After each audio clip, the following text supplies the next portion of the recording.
Are you going to be within the border when you head down to Mexico? Who do you want? Who will you only support to be Speaker? At this point, it seems criminal to me, actually. This is a president has been working since day one to work on border security.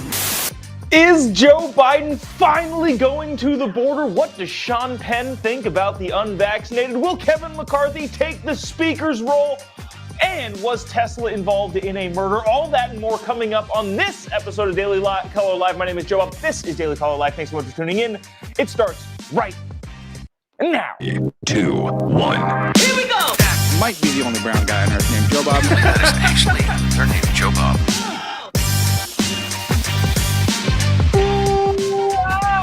From the dingy bunker, completely cut off from the outside world, except for you fine folks. My name is Jobob. This is Daily Caller Live. Thanks so much for tuning in on today. It is January 5th, the year of our Lord 2023. So good to have you. So much to get to. Is Joe Biden finally going to make preparations to go to the border? Are those his intentions? He actually said so on Tarmac that we'll get to first right off the bat. But also, you got to stick around for the Sean Penn stuff. Actor, I guess you could call him a philanthropist. Some call him an investigative journalist, but apparently also nutso. And more of the embarrassing House stuff that we'll get to all of that. To start things off here, let's get to this. Did Joe Biden promise to visit the southern border in a press gaggle outside of where he's Air Force One or wherever he was going yesterday? Is that what happened? Let you say for yourself. Check this out. This is again Joe Biden being asked, so he's going to Mexico, and then while in Mexico, somebody asked, hey, since you're already going to be there, are you going to go to the border? Listen to what he says. Oh, also, by the way, if you haven't already, would appreciate you clicking the little like button and the little share button or the little emoji button, maybe the ha, finally he's going to the border. Whatever you feel in your heart, you want to click the little emoji thing. And then let us know in the comment section what you think. Will he actually go, or did he make a speaking mistake and the White House is going to try and back out of it because now we're making a big deal about it? Anyways, watch this very, very short clip. Let us know what you think. Are you going to be within the border when you head down to Mexico? That's my intention. We're working out the details now. All right. That was it. So in your opinion, what was that? Was that actually he has a plan to go to the border? Or was that a just Joe Bidenism, kind of just off the cuff saying, my intention is to do all of the things that you good people of America say that I should do. That's my intention. Or is he actually planning on going to the border? And if so, what kind of media-esque storm is that going to be? Now, obviously, Joe Biden saying that on the tarmac before he got onto Air Force One prompted some questions in the White House press briefing room.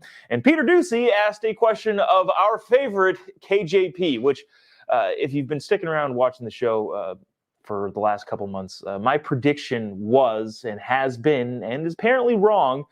KJP, who is not good at her job, bless her heart, would not be in the role in the coming year. I think it was around Christmas time. I suggested that maybe she would say, I'm going to take some time and spend it with my family and take 6 months off before signing a bajillion-dollar deal with MSNBC.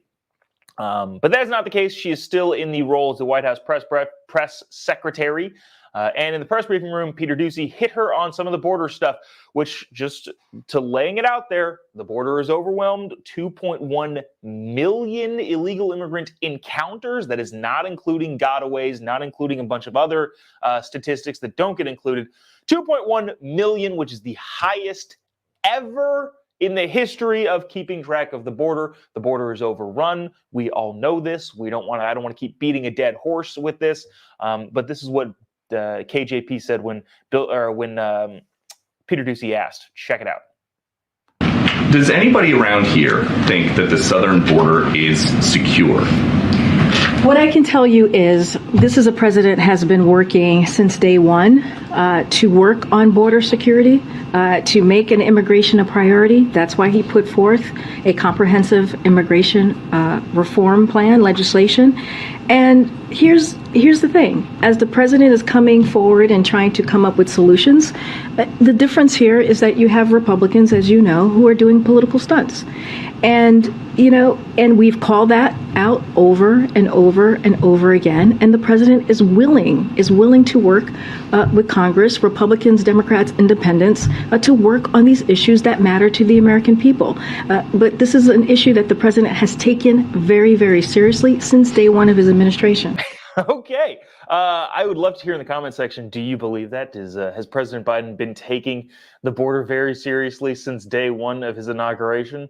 Yeah, not so sure about that.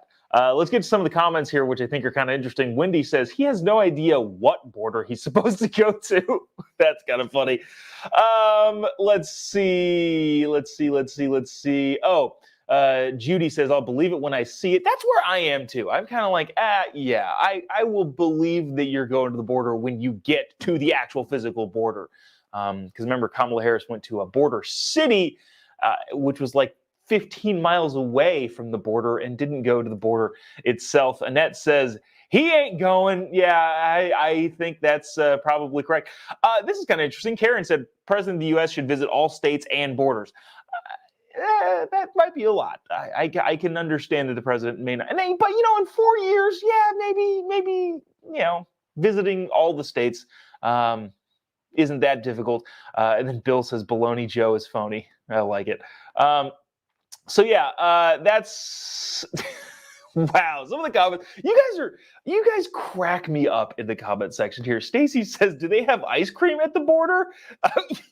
Yeah, that's a better indication of whether or not Joe Biden is going to the border, whether instead of if the border is being overrun, if they have ice cream. Maybe that's what we should do. Maybe we should all crowdfund to put an ice cream shop of that exclusively sells mint chip, which I believe is his favorite ice cream flavor, at the border. And then maybe, just maybe, he'll go to get the ice cream, of course, and probably not look to the other side and see anything going on there. So that's about enough of that. That's we'll see, and we'll all collectively find out together. You know what? We've talked about the speaker so much that I'm going to save that until a little bit later, because I feel like you all have to see this. Sean Penn. Are you familiar with Sean Penn? He's an actor, very, very talented actor, by the way. Having said that, I am one of those people who I'm trying to figure out this whole public image thing. I've never understood actors and their ability to affect social change just because they're pretty and can pretend well. It's never made sense to me, but that's just the way that society works. So Sean Penn is a big deal in the cultural world too. Remember, he interviewed El Chapo when El Chapo was escaped from a Mexican prison. Sean Penn found he's been involved in politics and all this stuff for a very, very long time. What qualifications he has to do that sort of thing, I don't know. And I'm not saying that you have to have journalistic qualifications to be involved in politics. But at the same time, I think he's more of a good actor than he is a smart and intelligent person, evidenced by this video. He was asked, I wasn't able to get the actual question on, so let me read you what the question was. That he was asked. Oh, shoot, where is it? Sean Penn was asked by an interviewer on Extra while doing a press junket for his movie, what goes through your mind when you hear a lot of anti-vax rhetoric? So Sean Penn went on Extra and was asked, what goes through your mind when you hear a lot of the anti-vaccine rhetoric? And this is what he says. Take a listen to this. It's a cowardice of conviction. I think that it is an unwillingness to engage in a culture of common sense that at this point it seems criminal to me, actually. I really feel that That if someone chooses not to be vaccinated, that they should choose to stay home, not go to work, not have a job. These are, as long as we're all paying for these streets, we got to ride safely on them. And so I'm just hopeful that the mindset will change. And it started, we know that this really started with leadership voids. And now I think that there are some examples of leadership that are being helpful with it. But we really got to get everyone else, everybody on the same page. And I think the CDC should be much more clear. Holy cow! Well, there's a lot of assertions that he made there that are fascinating. One, I'm curious, has he been aware of anything? Look, if he made this statement, 2 years ago when the vaccine first came to fruition, I would say, again, he's wrong. He would still be wrong about it. But I would say that, well, given the fact that the entire media everybody said, well, if you get the shot, you can't get it and you can't spread it. And that would at least be somewhat defensible a little bit. I still, again, don't agree with what he said, and he's blatantly wrong. But having said this now 2 years later, it's like, dude, what are you talking about? There's that. Then he says something that makes an argument against some sort of policy that I would imagine he would agree with. He says, well, we're all on the same page. We got to get on the same road. I forget what he specifically says. We're all on the same track here, and we got to work together and all that sort of stuff. And if you're not vaccinated, you should be thrown in jail and pressed criminal charges against, which is hilarious because that is my argument against socialized medicine. Hypothetically, if we're all paying for each other on single-payer healthcare and using socialized medicine, I am going to be hypercritical of people who don't take care of themselves and therefore cause an undue burden on the system that we all pay for.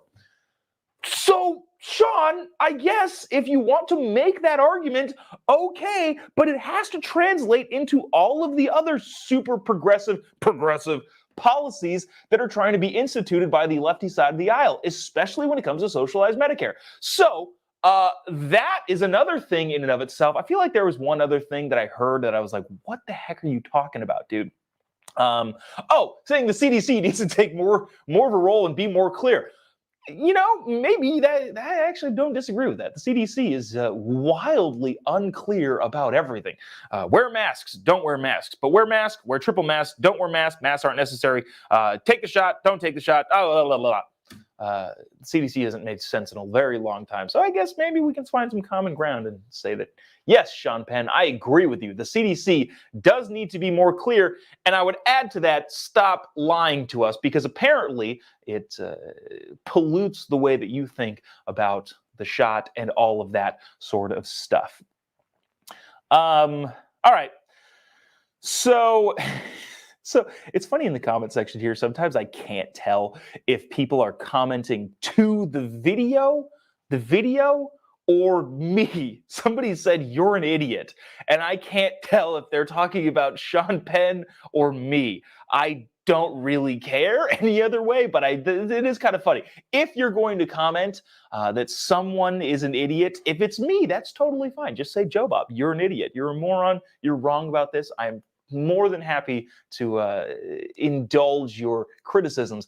Having said that, if you're saying Joe Biden is an idiot, but you just say he, I don't know who you're talking about. All right, let me get on to this because this is, here we go. This has just gotten embarrassing at this point. It is, if you haven't been following the last couple of days, obviously there's a huge schism within the House of Representatives among the members-elect trying to pick a freaking Speaker of the House. Once they do so, the Speaker will then swear in all of the members-elect, and then the Congress will start. But for the last 3 days, there's been no movement on picking a Speaker. Last 3 days? No, last 2 days. I think the voting started on Tuesday. Kevin lost like 3 votes on Tuesday, another 3 votes on Wednesday, and then we'll probably lose more votes today. at this point, it's just embarrassing. I asked the question yesterday. Look, I get it. Kevin, not my first option. Not a huge fan of him in terms of being ingrained in the swamp.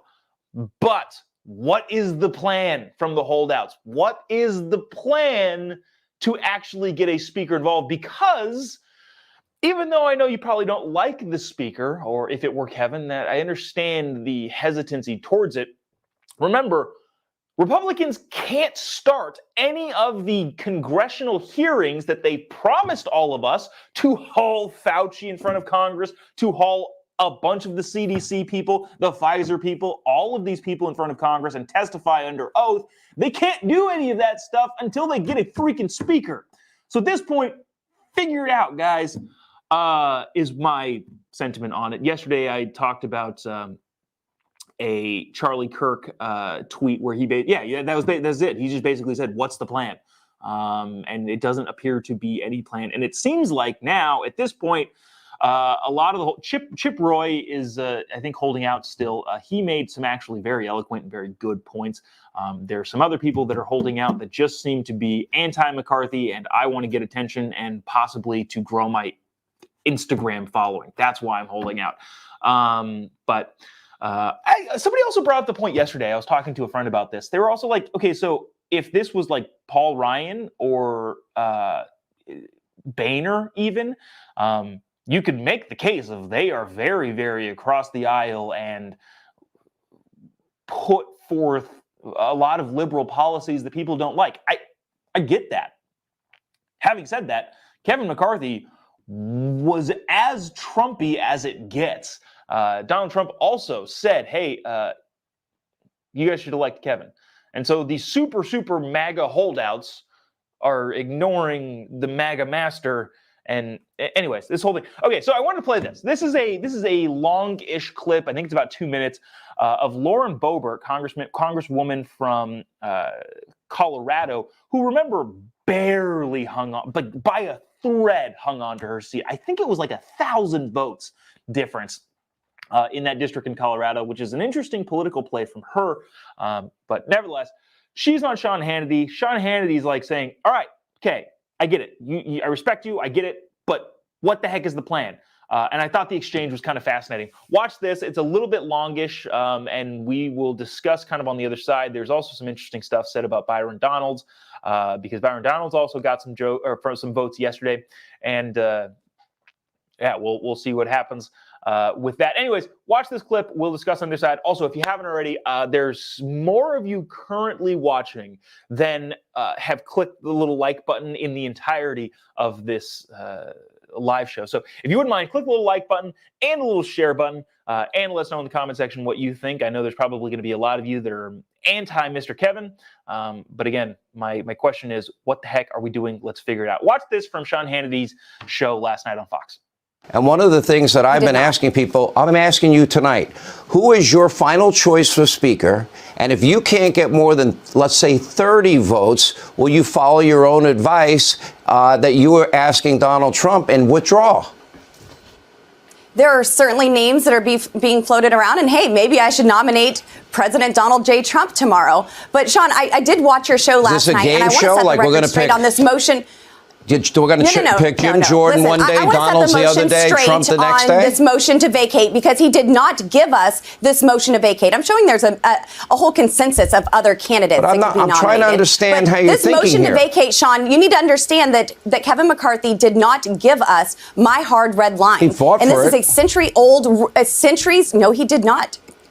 No, I know that he made the promise. That was written by Thomas Jefferson. I know he made the promise since because 1837 with 5 members, Sean, with 5 members, not one member to offer the motion to vacate. So my question is this: Nancy Pelosi's you haven't answered my question. So if you have. You cannot demand more responsibility. Yesterday you supported Jordan.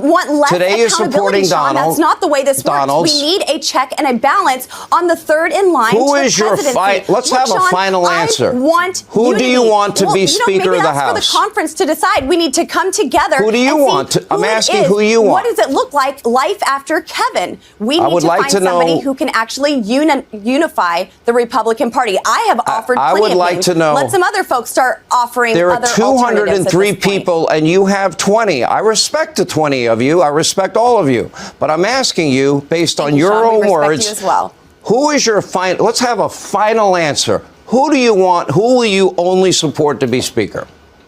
It's not that hard. I am willing to have conversations with the Republican conference to come up with a consensus candidate. So that was fiery. I want to get to some of these comments because these comments are hilarious. Not hilarious. And they go both ways. Like this is my only thing is figure it the heck out, guys. So there's a lot of people that say stuff like this, and this is not, I'm not trying to belittle or demean or anything, but Gustavo says it's a democracy in action, get a better candidate. I get that. There's a lot of sentiment to that.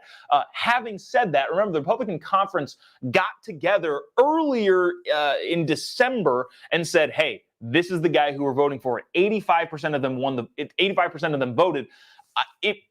85% of people are voting in that particular party. You got to figure it out, guys. Like, it shouldn't have taken this long to figure out that there were going to be the couple holdouts and to try and figure out what to do with those holdouts. And on the holdout side, there was ample time for you to get what you wanted. And I'm guaranteeing the leadership doesn't want this either. They want something to get figured out. So if you wanted something, why didn't we do this a month ago at the conference? And Dan Crenshaw's talked about this, and then Tucker and Dan Crenshaw got into it. Tucker on his show via something Dan said. This is all, this is ridiculous. Like at this point, I think Ronald Reagan said something along the lines of, if I agree with you 80% of the time, I consider you a friend, an ally, and a colleague, as opposed to a 20% disagreeer. So I don't know. Phil says elect Kevin, which is okay. That's fine. But there's also Carla that says Kevin McCarthy has no integrity. Ryan says not McCarthy, which is again fine. Karen says she has no answers. That's my main point here is, all right, okay, you don't want Kevin. That's fine. You're going to hold out. You don't like Kevin. Cool. What the heck is the plan? Yesterday, somebody nominated Byron Donalds, who good dude. I've talked to Byron a little bit. He's a very smart guy, and I think will have a very, very bright future in the House. But I don't even know if he's wanting the speaker role at the moment, at this point in time. But anyways, I thought this was interesting, and this is kind of deviating away from the infighting in the Republican Party. But Cori Bush, who is a congresswoman from St. Louis, I believe, tweeted this. This is wild. Byron Donalds, who happens to be a black guy, by the way, doesn't matter at all. That's just what it is. Cori Bush, who is a woke progressive part of the squad, said this: Byron Donalds is not a historic candidate for speaker. He's a prop. Despite being black, he supports a policy agenda intended on upholding and perpetuating white supremacy. His name is being in the mix is not progress. It's pathetic. I don't need, do we even warrant that with a response? He's just like, dude, okay. All right, we're calling the black guy being nominated for speaker a white supremacist. Also, fun fact, did you know this? And these are the sorts of things, it's like being kind of in this like media sphere. Some of this stuff is kind of like, oh yeah, like I knew that. And I didn't think we needed to keep repeating it because it's an interesting fun fact, but it's not, I don't know, groundbreaking by any stretch of the imagination, at least in my world. Did you know that the first 53 black men to be congressmen were all Republicans? Did you know that? Did you know that was a thing? Funny how one particular party has claimed all of Black America. We are Black America, and the black people on that side, they're white supremacists. Okay, so were the historically the first 53 black Congress people all being Republican? Was that just kind of like a, I don't know, what happened there? That was back when Democrats ran the KKK in the South.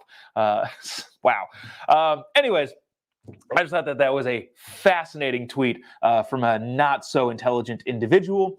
Yeah, that we'll keep our eyes on this speaker thing. We'll probably talk about it tomorrow, go from there. But I see that we are a lot of people seem to be unenthused with this sort of thing. So we'll move on.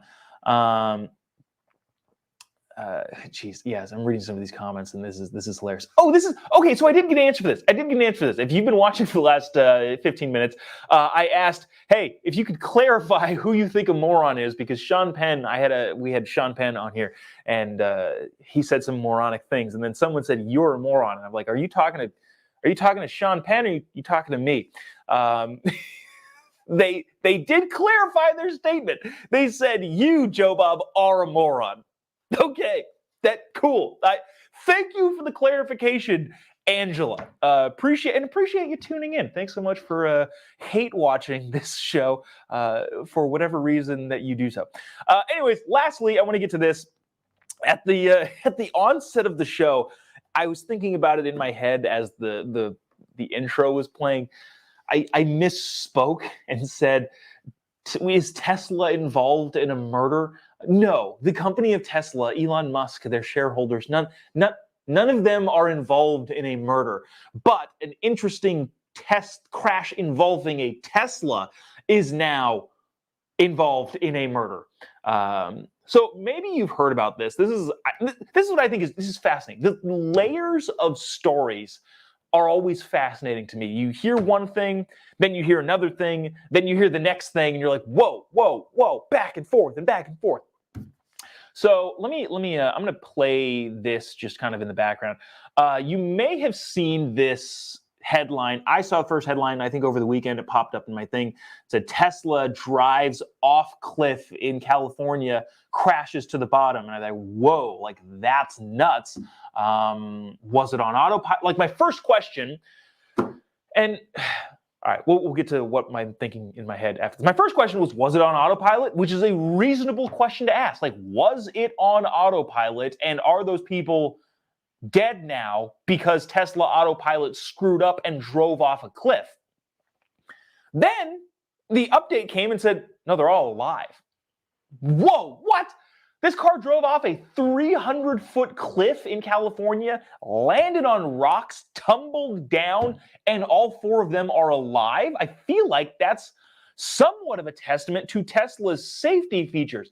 Now, what's coming out, to answer the first question of was it in autopilot, the answer is no. The driver was a dad. Let me read the story here to make sure I'm getting things right.